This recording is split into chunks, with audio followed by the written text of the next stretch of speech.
بسم الله الرحمن الرحيم. تبارك الذي بيده الملك وهو على كل شيء قدير، الذي خلق الموت والحياة ليبلوكم أيكم أحسن عملا وهو العزيز الغفور، الذي خلق 7 سماوات طباقا ما ترى في خلق الرحمن من تفاوت فارجع البصر هل ترى من فطور ثم رجع البصر كرتين ينقلب إليك البصر خاسئا وهو حسير، ولقد زينا السماء الدنيا بمصابيح وجعلناها رجوما للشياطين وأعتدنا لهم عذاب السعير، وللذين كفروا بربهم عذاب جهنم وبئس المصير. إذا ألقوا فيها سمعوا لها شهيقا وهي تفور تكاد تميز من الغيظ، كلما ألقي فيها فوج سألهم خزنتها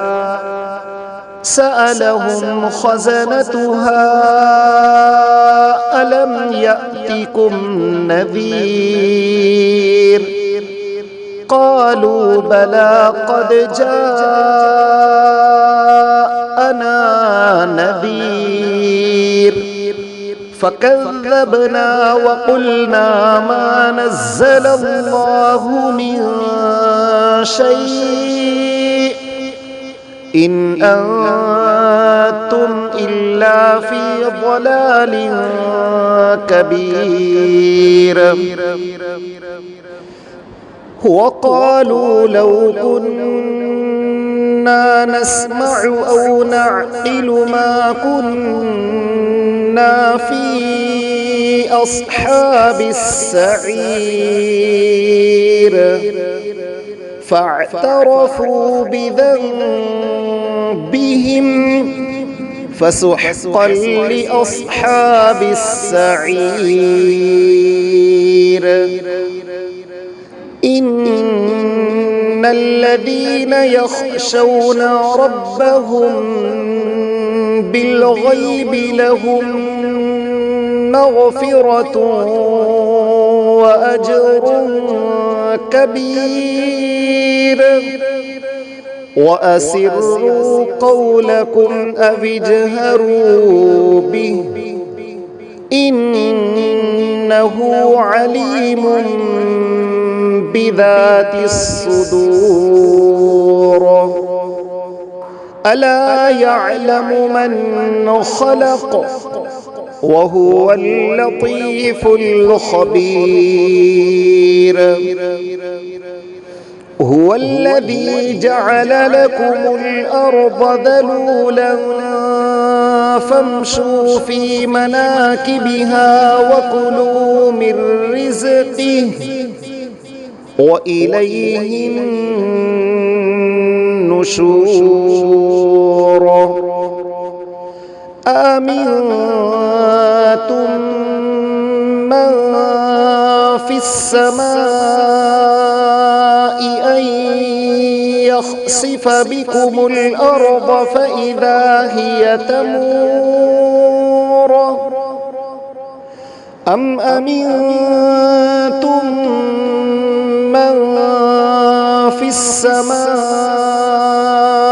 أن يرسل عليكم حاصبا فستعلمون كيف نذير ولقد كذب الذين من قبلهم فكيف كان نذير أولم يروا إلى الطير فوقهم صافات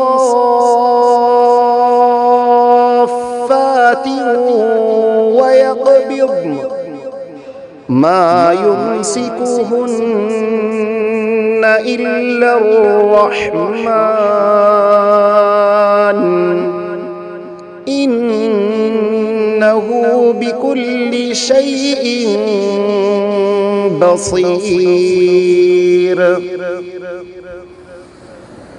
أمن هذا الذي هو جند لكم ينصركم من دون الرحمن إن الكافرون إلا في غرور أمن هذا الذي يرزقكم إن أمسك رزقه بل لجوا في عتو ونفور أفمن يمشي مكبا على وجهه أهدى أمن يمشي سويا على صراط مستقيم قل هو الذي أنشأكم وجعل لكم السمع والأبصار والأفئدة قليلا ما تشكرون قل هو الذي ذرأكم في الأرض وإليه تحشرون ويقولون متى هذا البعد إن كنتم صادقين قل إنما العلم عند الله وإنما أنا نذير مبين فلما رأوه زلفة سيئت وجوه الذين كفروا وقيل هذا الذي كنتم به تدعون قل أرأيتم إن أهلكني الله ومن معي أو رحمنا فمن يجير الكافرين من عذاب أليم قل هو الرحمن آمنا به وعليه توكلنا فستعلمون من هو في ضلال مبين قل أرأيتم إن أصبح ماؤكم غورا فمن يأتيكم بماء معين بسم الله الرحمن الرحيم نون والقلم وما يسطرون ما أنت بنعمة ربك بمجنون وإن لك لأجرا غير ممنون وإنك لعلى خلق عظيم فستبصر ويبصرون بأيكم المفتون إن ربك هو أعلم بمن ضل عن سبيله وهو أعلم بالمهتدين فلا تطع المكذبين ودوا لو تدهن فيدهنون ولا تطع كل حلاف مهين هماز مشاء بنميم مناع للخير معتد أثيم عتل بعد ذلك زنيم أن كان ذا مال وبنين إذا تتلى عليه آياتنا قال أساطير الأولين سنسمه على الخرطوم إنا بلوناهم كما بلونا أصحاب الجنة إذ أقسموا ليصرمنها مصبحين ولا يستثنون فطاف عليها طائف من ربك وهم نائمون فأصبحت كالصريم فتنادوا مصبحين أن اغدوا على حرثكم إن كنتم صارمين فانطلقوا وهم يتخافتون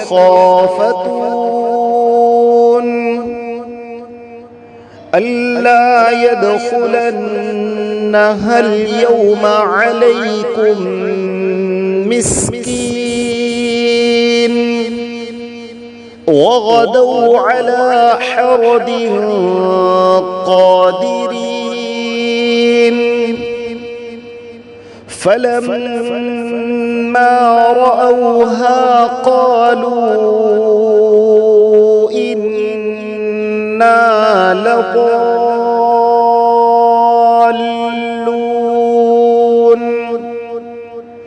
بل نحن محرومون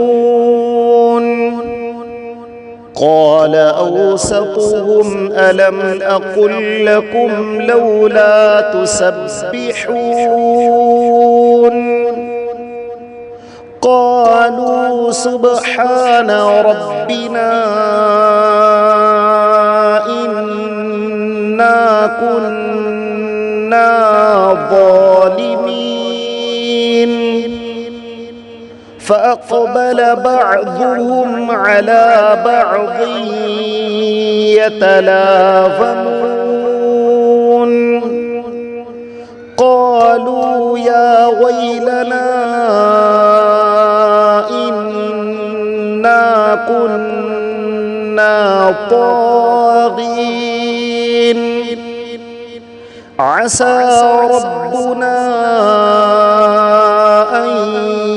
يبدلنا خيرا منها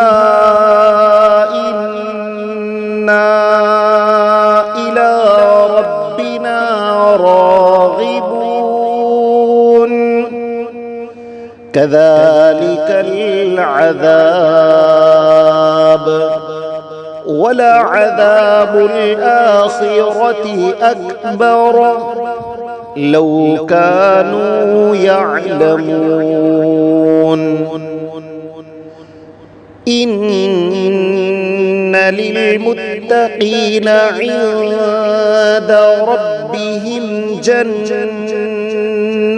النعيم أفنجعل المسلمين كالمجرمين ما لكم كيف تحكمون أم لكم كتاب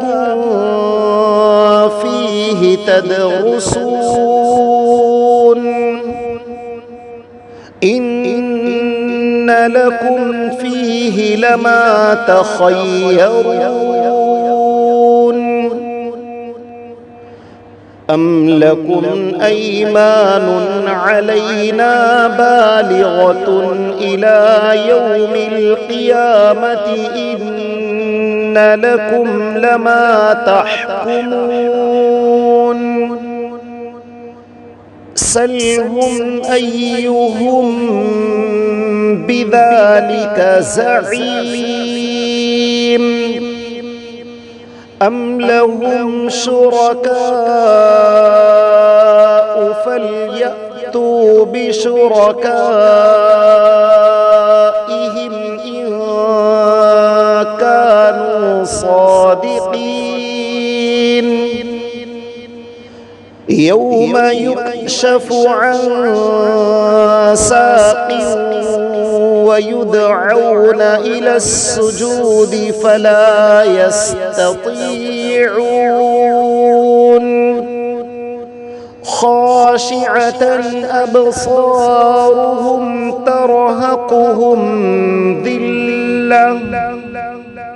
وقد كانوا يدعون إلى السجود وهم سالمون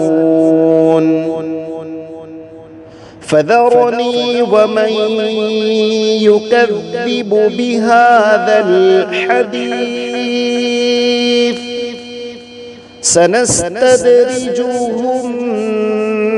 من حيث لا يعلمون وأملي لهم إن كيدي متين أم تسألهم أجرا فهم من مغرم مثقلون أم عندهم الغيب فهم يكتبون فاصبر لحكم ربك ولا تكن كصاحب الحوت إذ نادى وهو مكظوم لولا أن تداركه نعمة من ربه لنبذ بالعراء وهو مذموم فاجتباه ربه فجعله من الصالحين وإن يكاد الذين كفروا ليزلقونك بأبصارهم لما سمعوا الذكر ويقولون إنه لمجنون وما هو إلا ذكر للعالمين. بسم الله الرحمن الرحيم.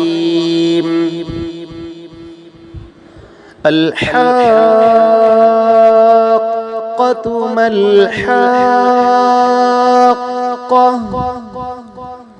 وما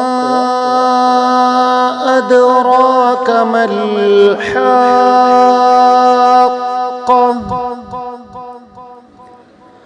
كذبت ثمود وعاد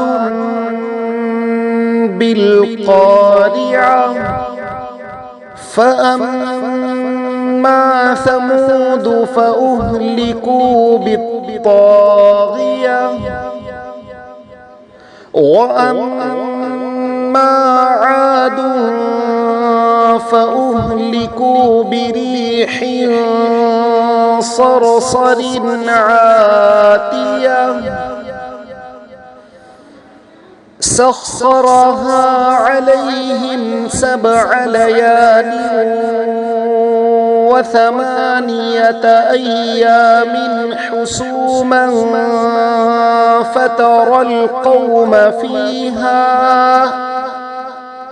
فترى القوم فيها صرعى كأنهم أعجاز نخل خاوية فهل ترى لهم من باقية وجاء فرعون ومن قبله والمؤتفكات بالخاطئة فعصوا رسول ربهم فأخذهم أخذة رابية إنا لما طغى الماء حملناكم في الجارية لنجعلها لكم تذكرة وتعيها أذن واعية فإذا نفخ في الصور نفخة واحدة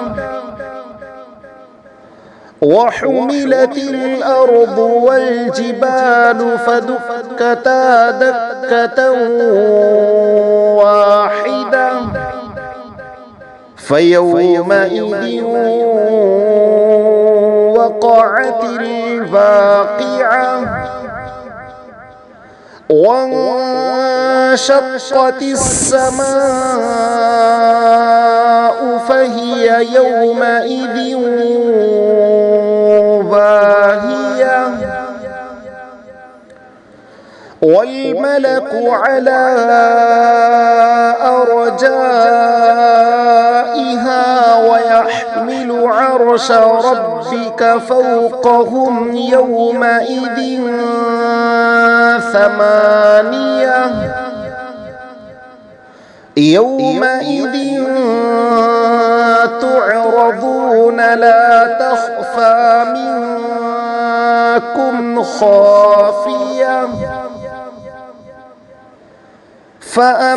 فأما من أوتي كتابه بيمينه فيقول هاؤم اقرءوا كتابيه إني ظننت أني ملاق حسابيه فهو في عيشة راضية في جنة عالية قطوفها دانية كلوا واشربوا هنيئا بما أسلفتم في الأيام الخالية وأما من أوتي كتابه بشماله فيقول يا ليتني لم أوت كتابيه ولم أدر ما حسابيه يا ليتها كانت القاضية ما أغنى عني ماليه هلك عني سلطانيه خذوه فغلوه ثم الجحيم صلوه ثم في سلسلة ذرعها 70 ذراعا فاسلكوه إنه كان لا يؤمن بالله العظيم ولا يحض على طعام المسكين فليس له اليوم هاهنا حميم ولا طعام إلا من غسلين لا يأكله إلا الخاطئون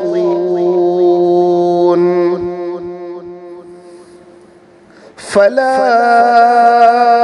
أقسم بما تبصرون وما لا تبصرون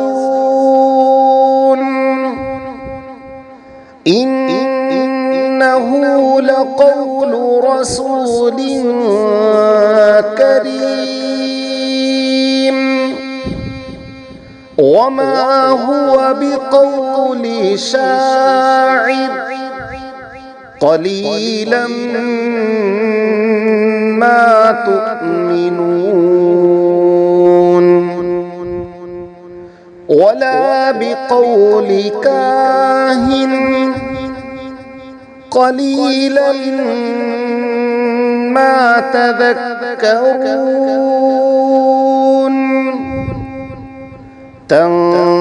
تنزيل من رب العالمين ولو تقول علينا بعض الأقاويل لأخذنا منه باليمين ثم لقطعنا منه الوتين فما منكم من أحد عنه حاجزين وإنه لتذكرة للمتقين وإنا لنعلم أن منكم مكذبين وإنه لحسرة على الكافرين وإنه لحق اليقين فسبح باسم ربك العظيم. بسم الله الرحمن الرحيم. سأل سائل بعذاب واقع للكافرين ليس له دافع من الله ذي المعارج تعرج الملائكة والروح إليه في يوم كان مقداره 50,000 سنة فاصبر صبرا جميلا إنهم يرونه بعيدا ونراه قريبا يوم تكون السماء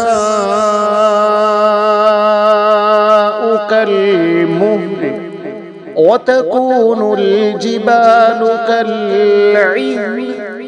ولا يسأل حميم حميما يبصرونهم يود المجرم لو يفتدي من عذاب يومئذ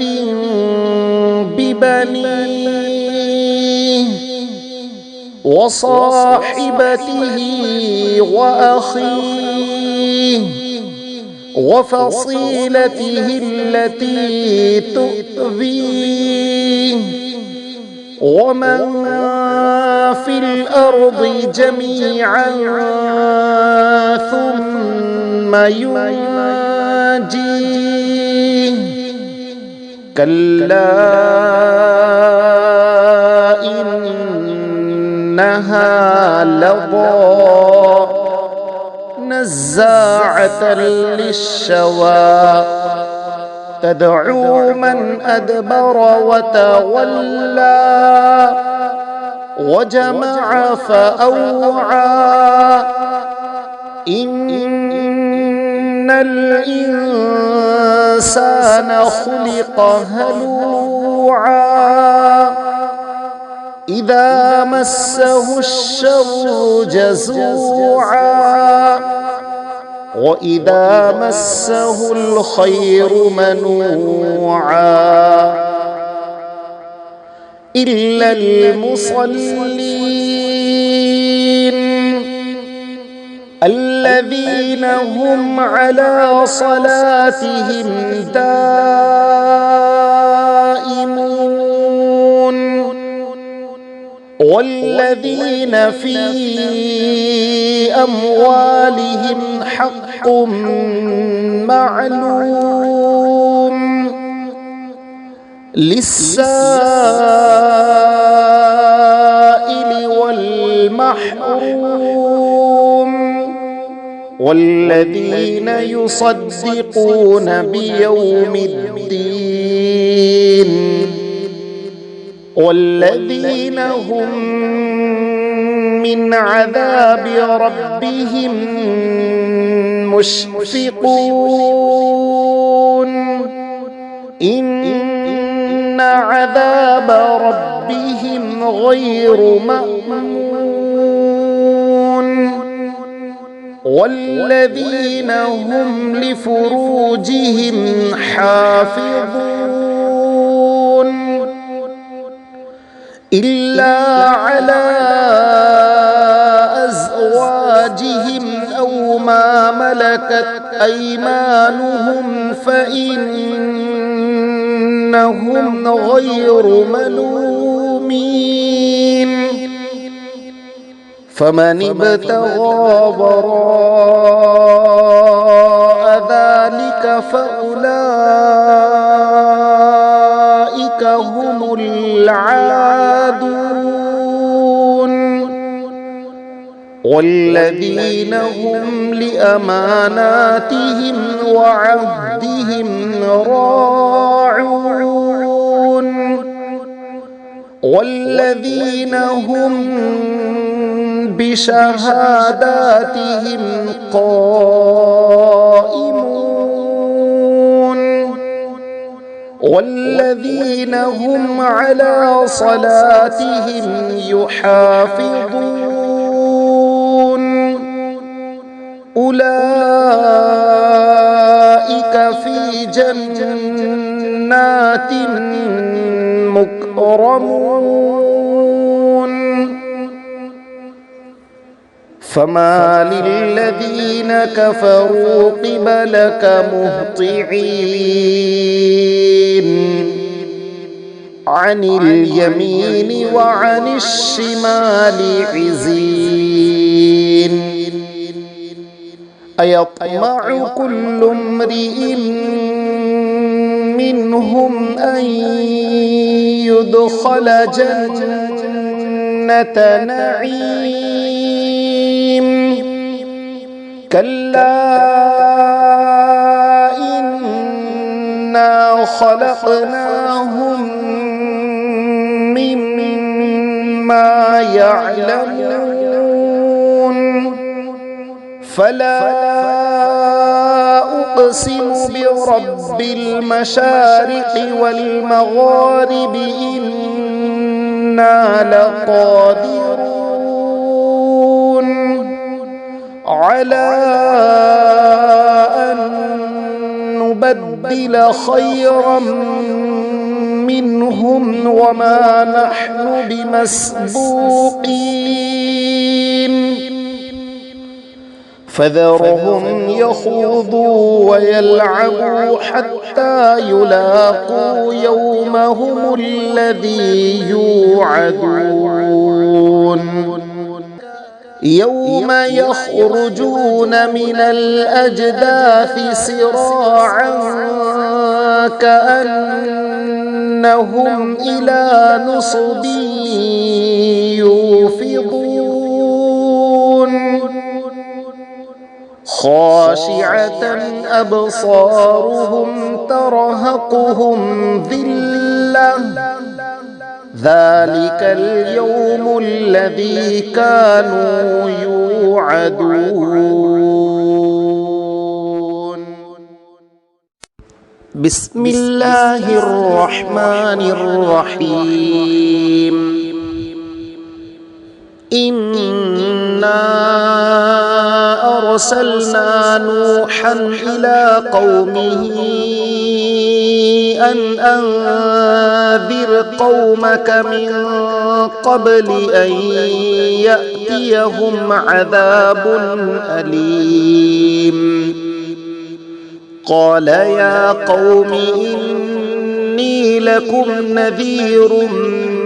مبين أن اعبدوا الله واتقوه وأطيعون يغفر لكم من ذنوبكم ويؤخركم إلى أجل مسمى إن أجل الله إذا جاء لا يؤخر لو كنتم تعلمون قال رب إني دعوت قومي ليلا ونهارا فلم يزدهم دعائي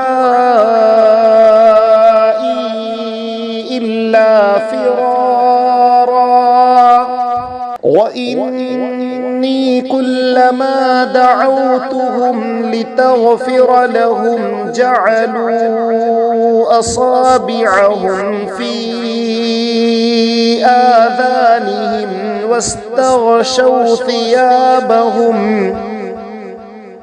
واستغشوا ثيابهم وأصروا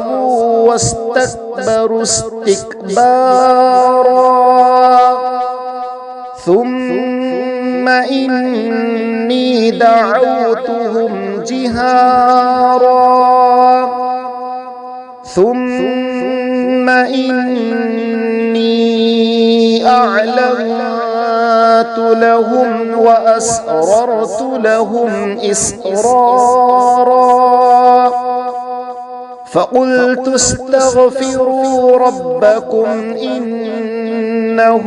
كان غفارا يرسل السماء عليكم مدرارا ويمددكم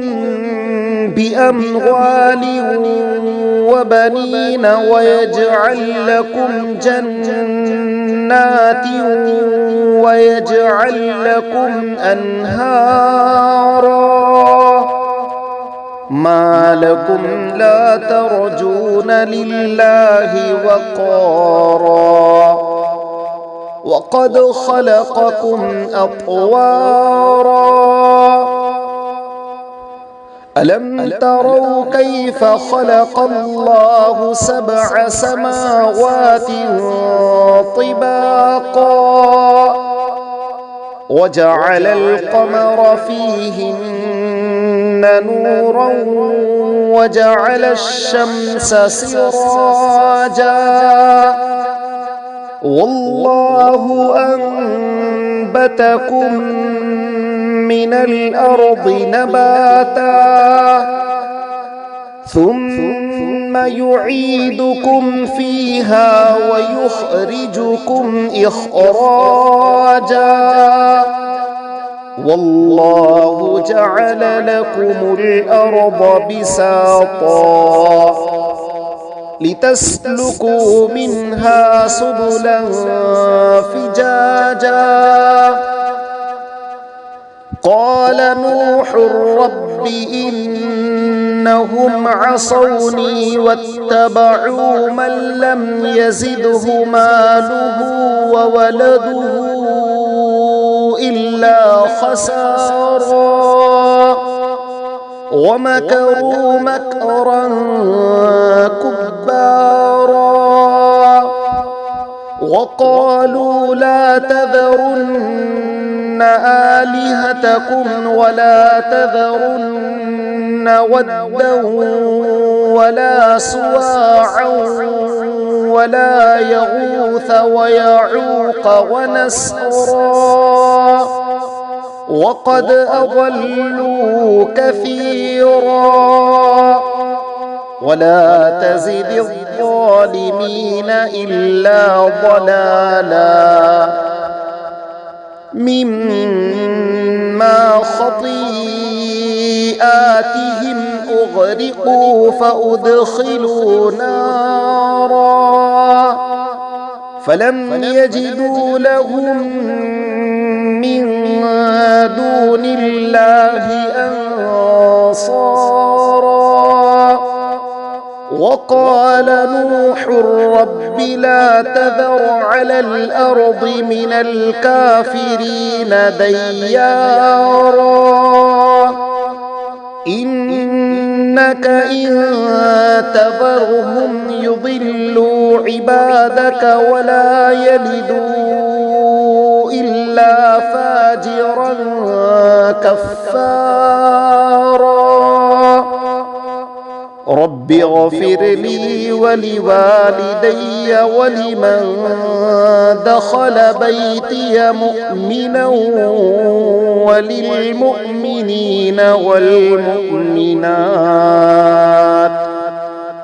ولا تزد الظالمين إلا تبارا بسم الله الرحمن الرحيم قل أوحي إلي أنه استمع نفر من الجن فقالوا إنا إنا سمعنا قرآنا عجبا يهدي إلى الرشد فآمنا به ولن نشرك بربنا أحدا وأنه تعالى جد ربنا ما اتخذ صاحبة ولا ولدا وأنه كان يقول سفيهنا على الله شططا وأنا ظننا أن لن تقول الإنس والجن على الله كذبا وأنه كان رجال من الإنس يعوذون برجال من الجن فزادوهم رهقا وأنهم ظنوا كما ظننتم أن لن يبعث الله أحدا وأنا لمسنا السماء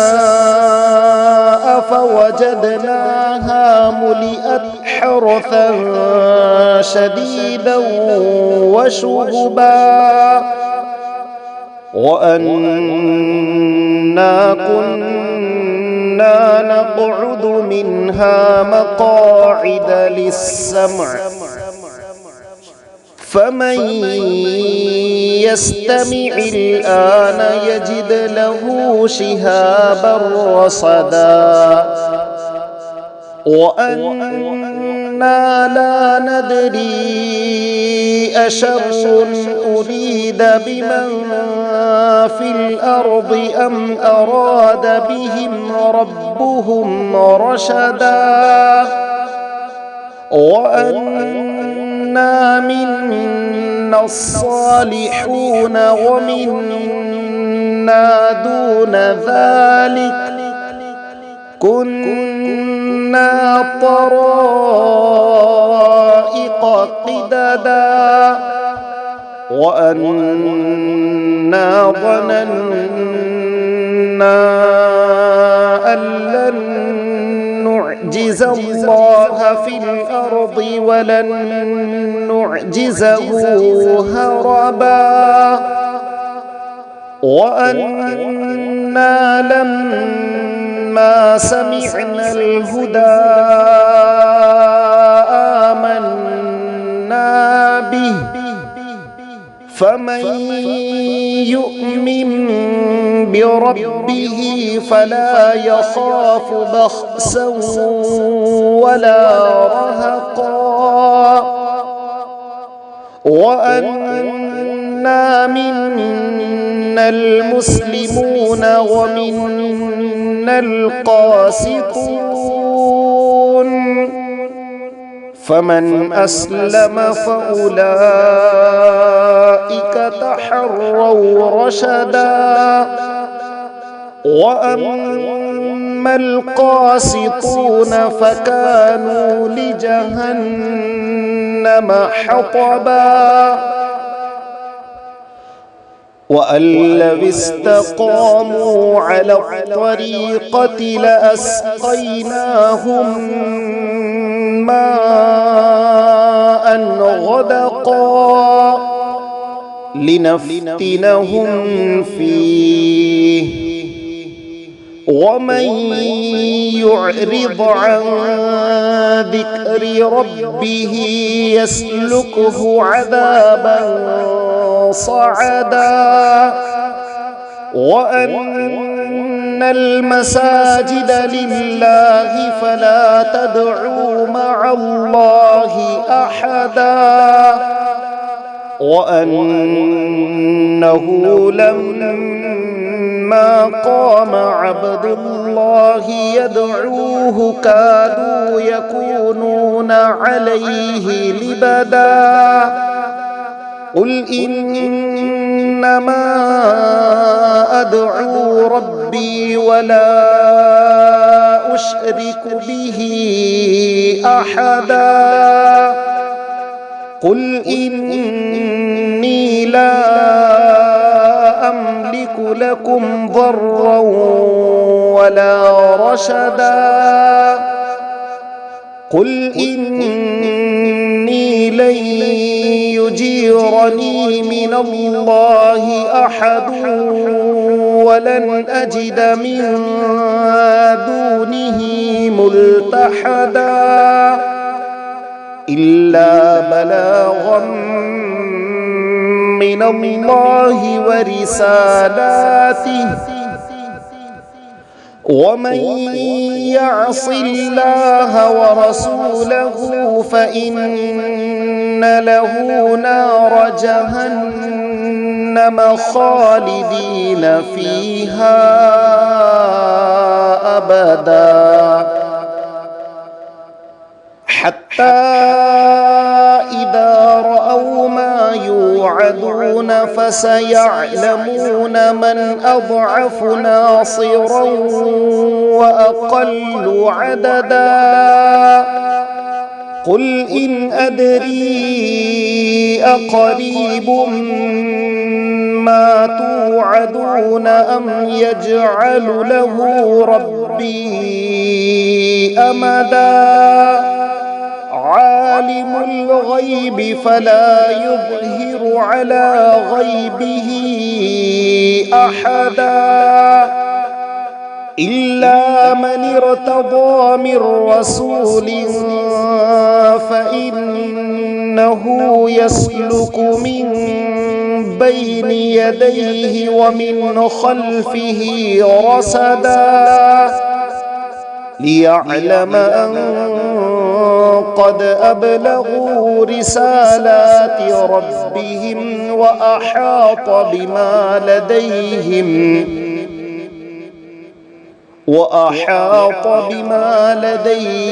وأحصى كل شيء عددا بسم الله الرحمن الرحيم يا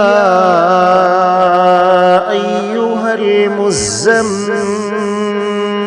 قم الليل إلا قليلا نصفه أو انقص منه قليلا أو زد عليه ورتل القرآن ترتيلا إنا سنلقي عليك قولا ثقيلا إن ناشئة الليل هي أشد وطئا وأقوم قيلا إن لك في النهار سبحا طويلا واذكر اسم ربك وتبتل إليه تبتيلا رب المشرق والمغرب لا إله إلا هو فاتخذه وكيلا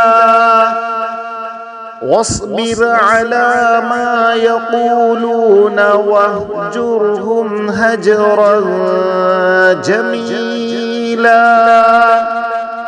وذرني والمكذبين أولي النعمة ومهلهم قليلا إن لدينا أنكالا وجحيما وطعاما ذا غصة وعذابا أليما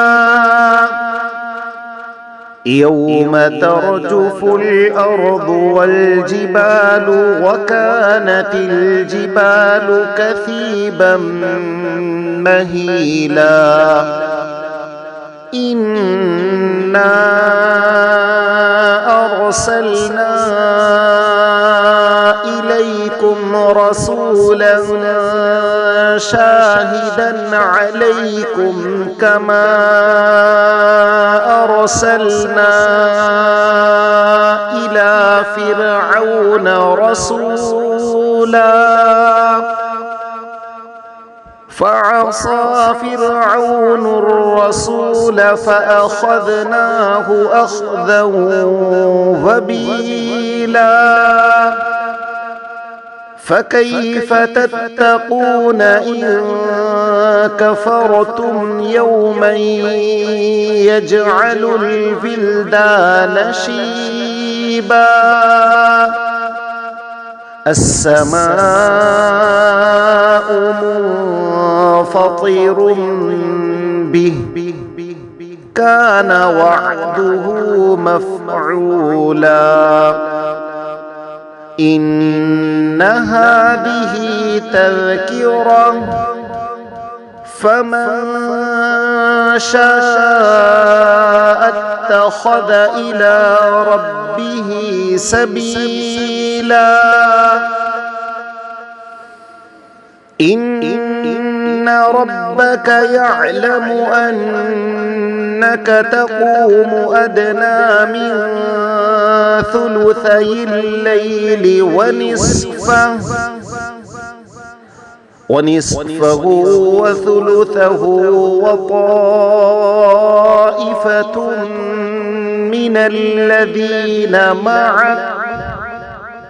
والله يقدر الليل والنهار علم أن لن تحصوه فتاب عليكم فاقرؤوا ما تيسر من القرآن علم أن سيكون منكم مرضى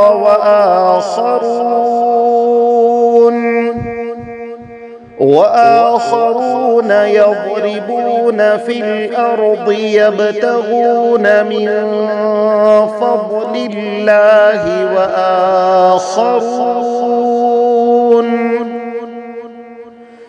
وآخرون يقاتلون في سبيل الله فاقرؤوا ما تيسر منه وأقيموا الصلاة وآتوا الزكاة وأقرضوا الله قرضا حسنا وما تقدموا لأنفسكم من خير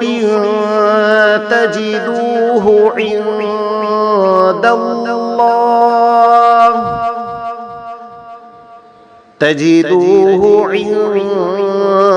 الله هو خيرا وأعظم أجرا واستغفروا الله إن الله غفور رحيم. بسم الله الرحمن الرحيم. يا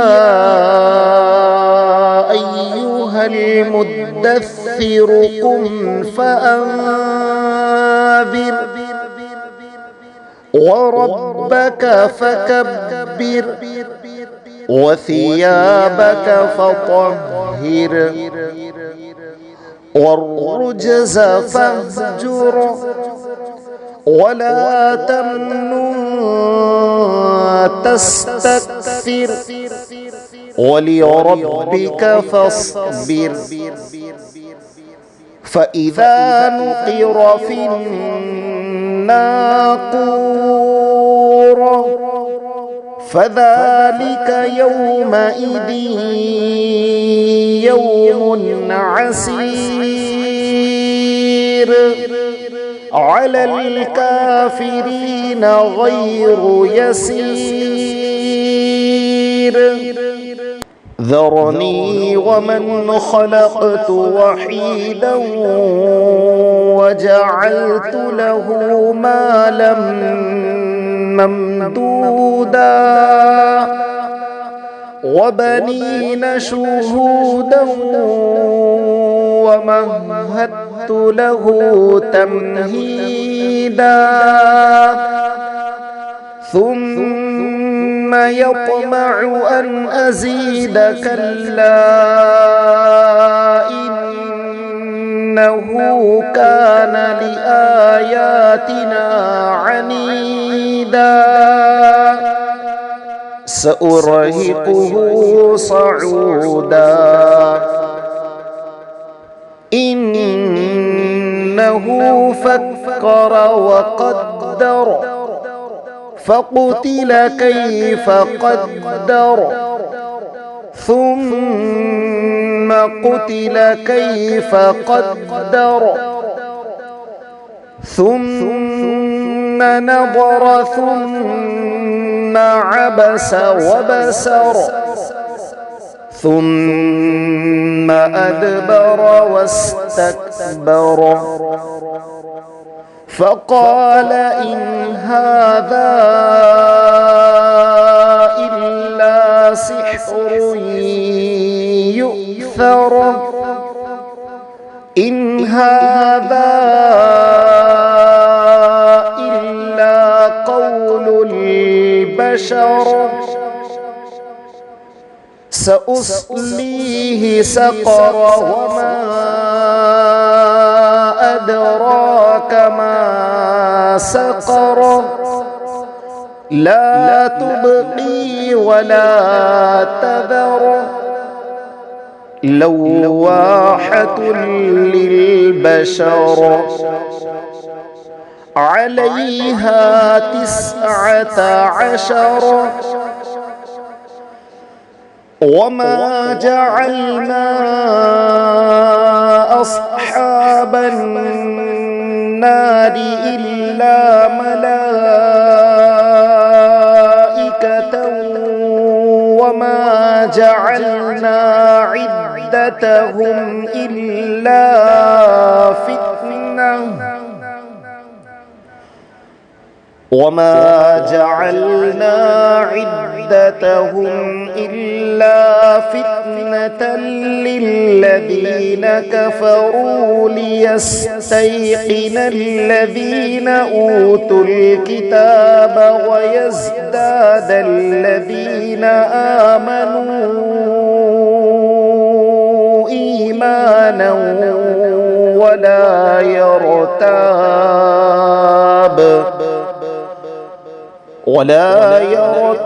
الذين أوتوا الكتاب والمؤمنون ويقول الذين في قلوبهم مرض والكافرون ماذا أراد الله بهذا مثلا كذلك يضل الله من يشاء ويهدي من يشاء وما يعلم جنود ربك إلا هو وما هي إلا ذكرى للبشر كلا والقمر والليل إذ أدبر والصبح إذا أسفر إنها لإحدى الكبر نذيرا للبشر لمن شاء منكم أن يتقدم أو يتأخر كل نفس بما كسبت رهينة إلا أصحاب اليمين في جنات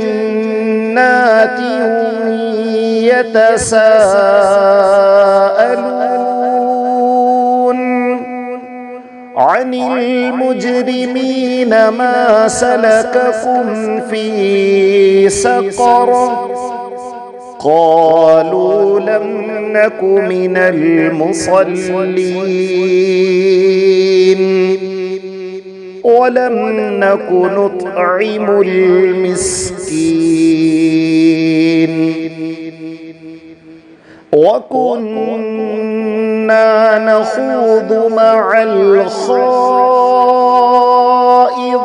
الخائضين وكنا نكذب بيوم الدين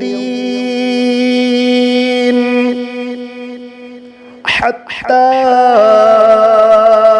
أتانا اليقين فما تنفعهم شفاعة الشافعين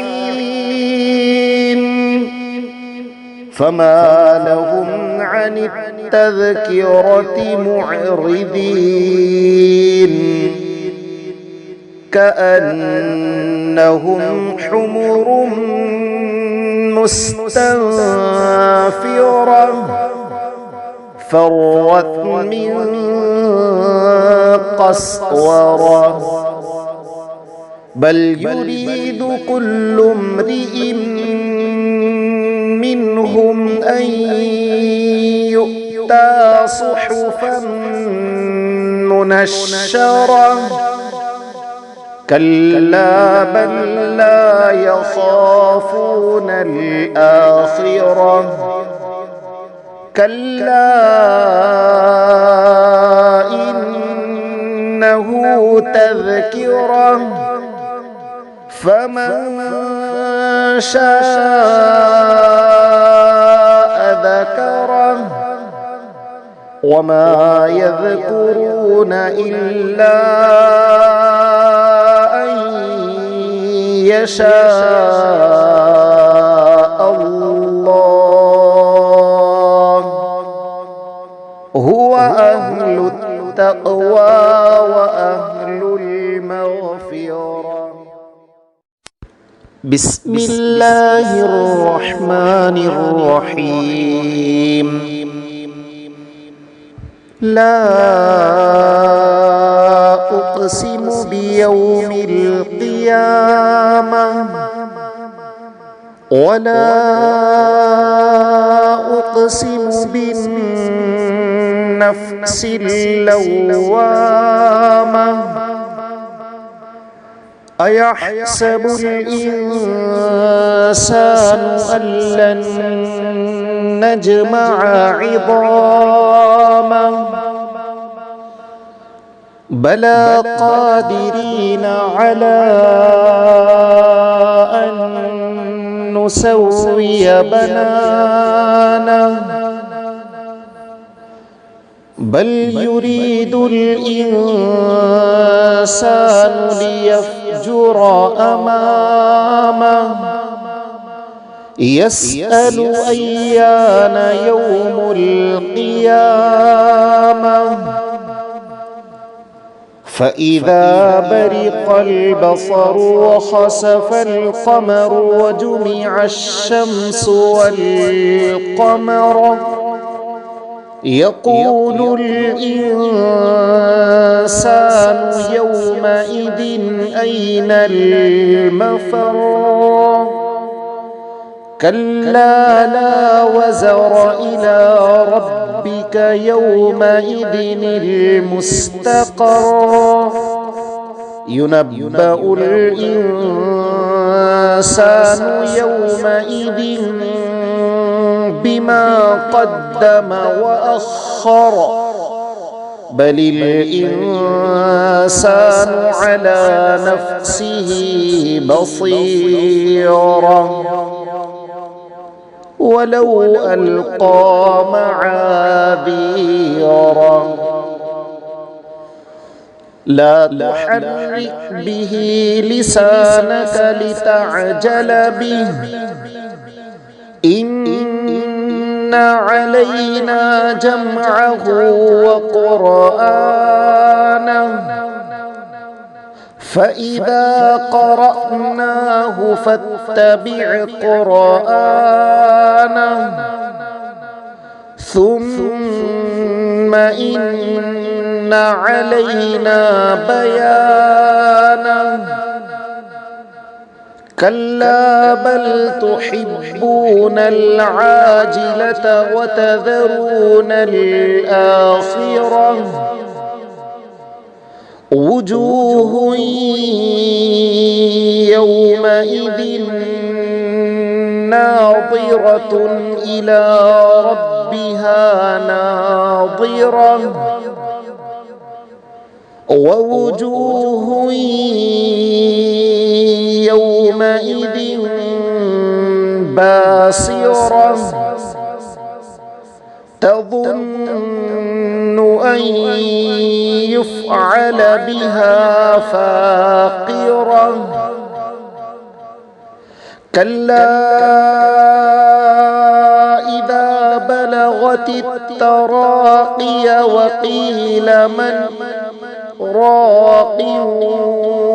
وظن أنه الفراق والتفت الساق بالساق إلى ربك يومئذ المساق فلا صدق ولا صلى ولكن كذب وتولى ثم ذهب إلى أهله يتمطى أولى لك فأولى ثم أولى لك فأولى أيحسب الإنسان أن يترك سدى ألم يك نطفة من مني يمنى ثم كان علقة فخلق فسوى فجعل منه الزوجين الذكر والأنثى أليس ذلك بقادر على أن يحيي الموتى بسم الله الرحمن الرحيم هل أتى على الإنسان حين من الدهر لم يكن شيئا مذكورا إنا خلقنا الإنسان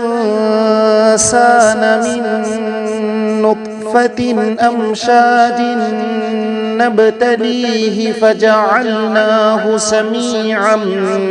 بصيرا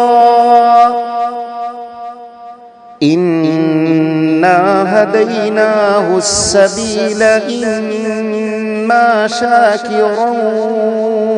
وإما كفورا إنا أعتدنا للكافرين سلاسل وأغلالا وسعيرا. إن الأبرار يشربون من كأس كان مزاجها كافورا عينا يشرب بها عباد الله يفجرونها تفجيرا. يوفون بالنذر ويخافون يوما كان شره مستطيرا. يطعمون الطعام على حبه مسكينا ويتيما وأسيرا. إنما نطعمكم لوجه الله لا نريد منكم جزاء ولا شكورا. إنا نخاف من ربنا يوما عبوسا قمطريرا.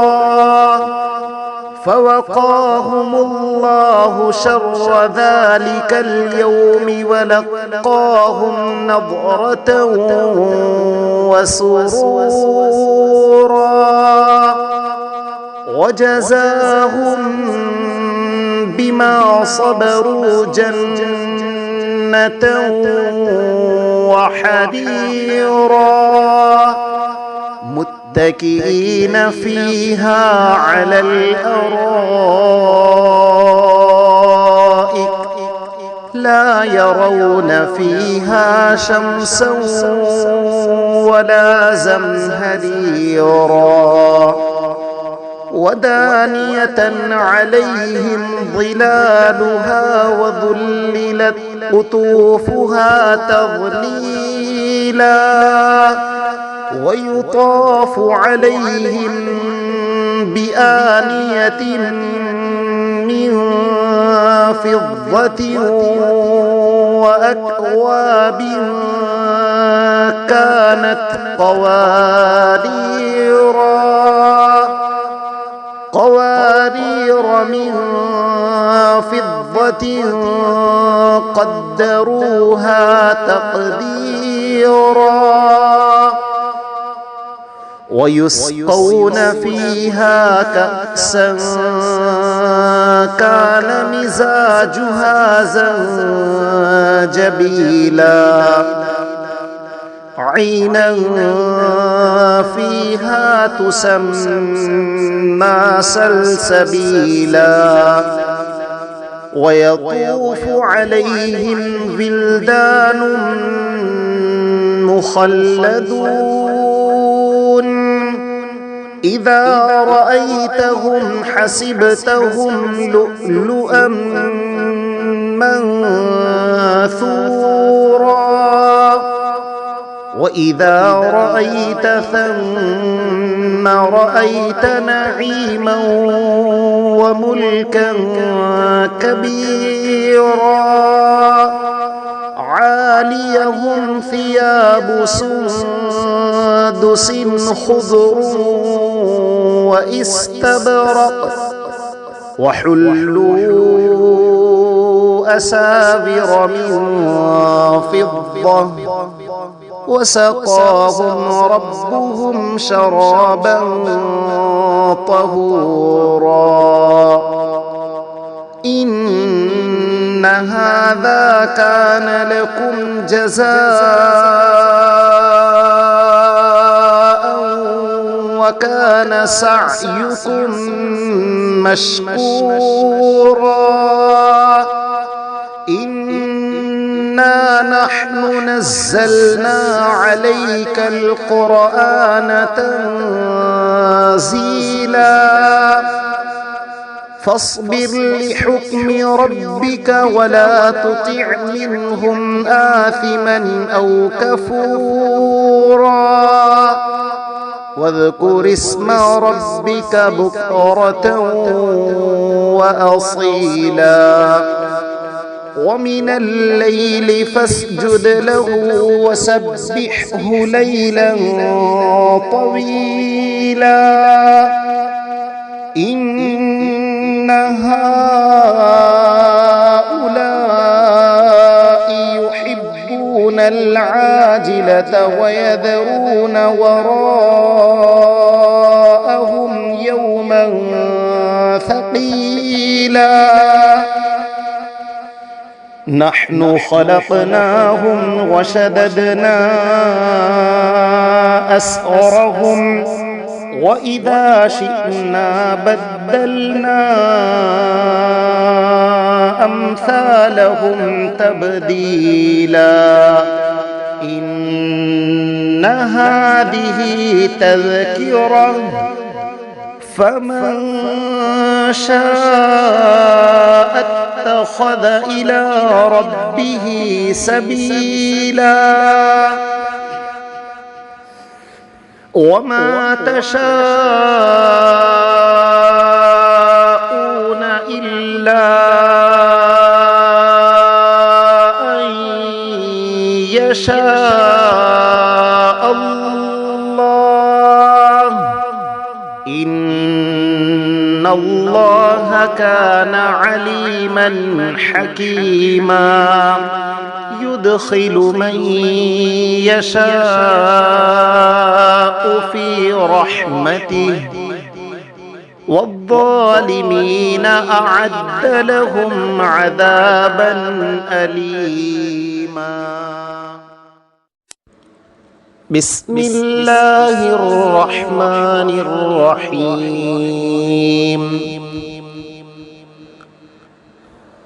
والمرسلات عرفا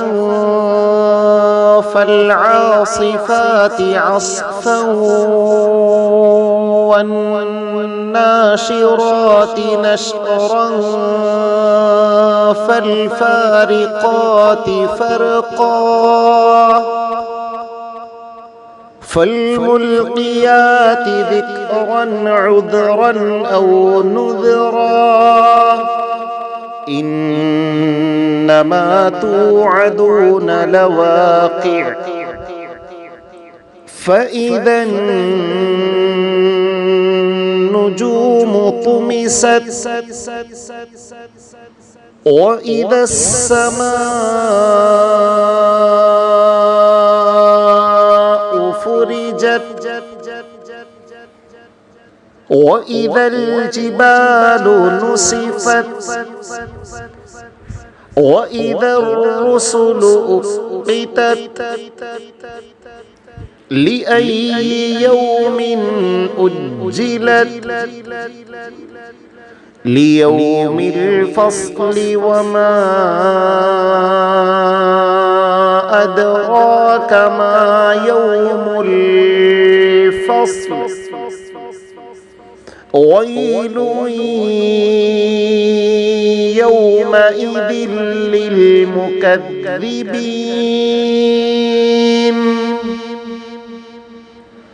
ألم نهلك الأولين ثم نطبعهم الآخرين كذلك نفعل بالمجرمين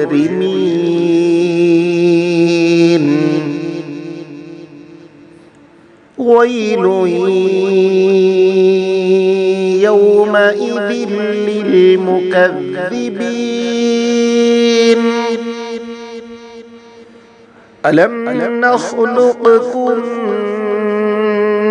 من ماء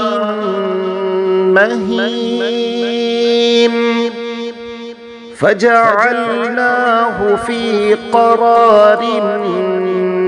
مكين إلى قدر معلوم فقدرنا فنعم القادرون ويل يومئذ للمكذبين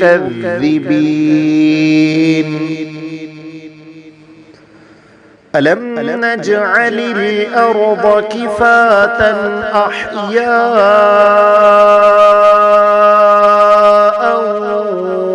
وأمواتا وجعلنا فيها رواسي شامخات وأسقيناكم ماء فراتا ويل يومئذ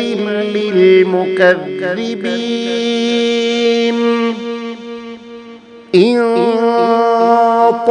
انطلقوا إلى ما كنتم به تكذبون انطلقوا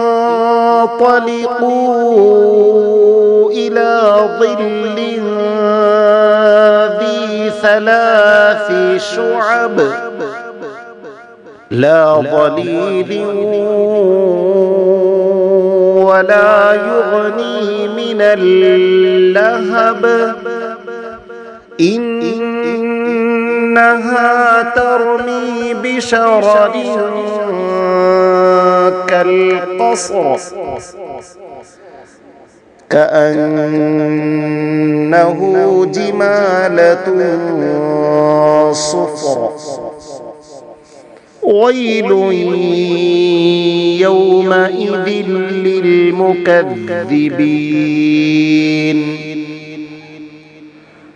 هذا يوم لا ينطقون ولا يؤذن لهم فيعتذرون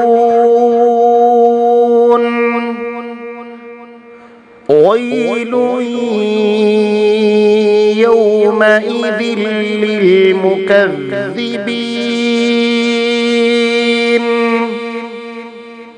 هذا يوم الفصل جمعناكم والأولين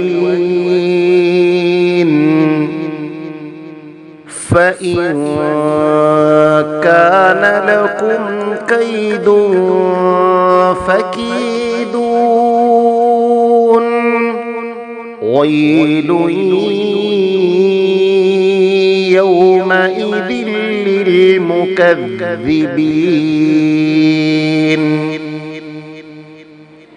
إن المتقين في ظلال وعيون وفواكه مما يشتهون كلوا واشربوا هنيئا بما كنتم تعملون إنا كذلك نجزي المحسنين ويل يومئذ للمكذبين كلوا وتمتعوا قليلا إنكم مجرمون ويل يومئذ للمكذبين وإذا قيل لهم اركعوا لا يركعون